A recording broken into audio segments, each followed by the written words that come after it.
Excellence Végétale, association des signes interprofessionnels et officiels pour la filière de l'horticulture, de la fleuristerie et du paysage, présente Sud Radio, tous au jardin. C'est vraiment la plus belle période pour ceux qui aiment les jardins. Vous pouvez regarder les arbres. Les arbres sont en fleurs, en particulier les cerisiers, qu'ils soient blancs ou qu'ils soient roses, quel que soit l'endroit où vous vous trouvez. Les bourgeons ont éclaté un petit peu partout. C'est une période magnifique. On en parle avec Anne-Laure Corbel. Bonjour à vous. Bonjour à vous. Et bienvenue sur Sud Radio. Vous êtes ingénieur en horticulture à Dinavert, spécialiste des plantes en pot. Vous êtes à Hyères, dans le Var. D'abord, il fait beau dans le Var ou pas ? Très beau, mais je ne vais pas donner envie aux autres régions de la France parce que je ne sais pas si la météo est aussi bonne ailleurs. Écoutez, ça dépend, mais il y a pire, on l'a dit, il y a pire. Donc on est plutôt sur une belle journée de printemps, et puis si jamais il pleut un peu, ce sera toujours bon pour le jardin et pour les nappes phréatiques. Quoi qu'il en soit, on parle des géraniums aujourd'hui. Présentez-nous les différentes variétés qui existent de géraniums. Alors, je ne vais pas pouvoir en faire une liste vraiment exhaustive parce qu'il en existe vraiment de toutes sortes. Il y en a pour tous les goûts, toutes les couleurs et même les odeurs, les senteurs, les saveurs. Et on va plutôt définir 3 grands types. Donc, on va appeler le premier type le géranium zonal. C'est celui qu'on trouve un petit peu dans les jardinières, dans les grosses potées. C'est vraiment le standard qu'on retrouve. Et après, il y a les géraniums qu'on dit lierre simple et lierre double, parce qu'ils ont l'apparence justement un peu retombante comme le lierre. Et c'est eux qui vont décorer les façades des maisons, justement, comme on en retrouve dans les régions de l'Est, à Strasbourg, sur les maisons en colombage, par exemple. Et c'est pas particulièrement joli, d'ailleurs, quand ça fleurit. Ça fleurit à partir de quel moment ? Eh bien, là, dès maintenant. En fait, si vous allez en jardinerie, vous retrouverez vraiment tous les géraniums déjà fleuris. Et c'est le temps maintenant pour les rempoter et les mettre au jardin. Dès que les gelées sont finies, en fait, on peut y aller. Alors, dès que les gelées sont finies, ça c'est la date et c'est aussi la hantise de beaucoup de jardiniers. Quand est-ce qu'elles seront finies, a priori, les gelées ? A priori, c'est en mai, on peut faire ce qu'il nous plaît. Oui, exactement. Pourquoi ? Parce qu'en mai, on a les fameux seins de glace. C'est plus une tradition qu'une réalité météorologique, mais en gros, c'est une période au-delà de laquelle il y a de moins en moins de risques que ça gèle. Quoi qu'il en soit, vous avez parlé de les rempoter. Comment on fait ? Quelques conseils de jardinage avec vous ? Eh bien, le géranium, c'est une plante qui est relativement tolérante et qui va aussi tolérer les erreurs de jardinage.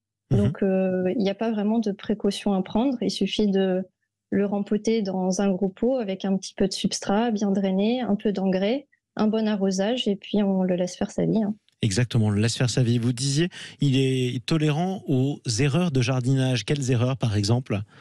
Eh bien, par exemple, si on oublie de l'arroser, il va relativement bien tolérer un substrat sec et on peut le mettre en plein soleil, ça va aller aussi. Alors forcément, si on s'en occupe bien, il n'en sera que plus beau. Évidemment. Mais si on fait quelques petites erreurs, c'est pas dramatique non plus, il le tolère bien. Et sachant qu'en plus, ces petites erreurs d'oublier d'arroser, ça peut être tout simplement qu'il est tolérant, par exemple, à un climat plus sec comme celui que malheureusement on est en train de vivre. Où est-ce qu'on les trouve, ces géraniums ?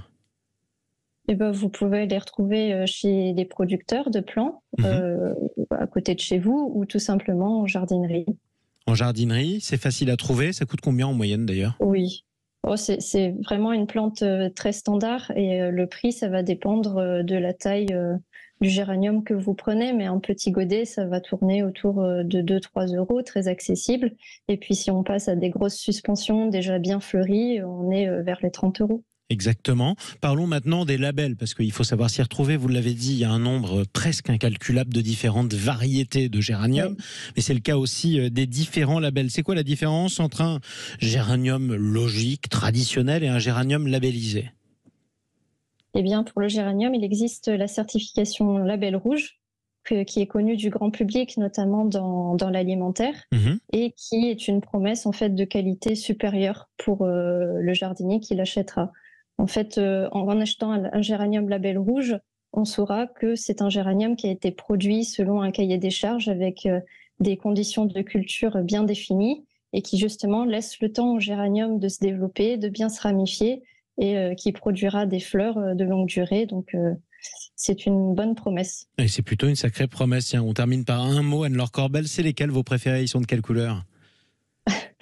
J'aime beaucoup les géraniums lierre simple, justement, qu'on retrouve sur les façades des maisons. Ouais. Je pense que, bon, après, c'est le géranium Calliope et Cascade.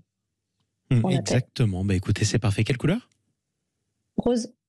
Rose, bah écoutez, parfait. Merci beaucoup pour tous ces conseils, Anne-Laure Corbel, Merci à vous. ingénieure en horticulture à Dinaver. Quel beau métier quand même, et quel beau secteur que l'horticulture. Métier de passionné. Exactement, mais il faut toujours se passionner pour son métier. Vous êtes par ailleurs spécialiste des plantes en pot à Hyères, dans le Var. Sud Radio, 9h34. Sud Radio, tous au jardin. Avec Excellence Végétale, association des signes interprofessionnels et officiels pour la filière de l'horticulture, de la fleuristerie et du paysage.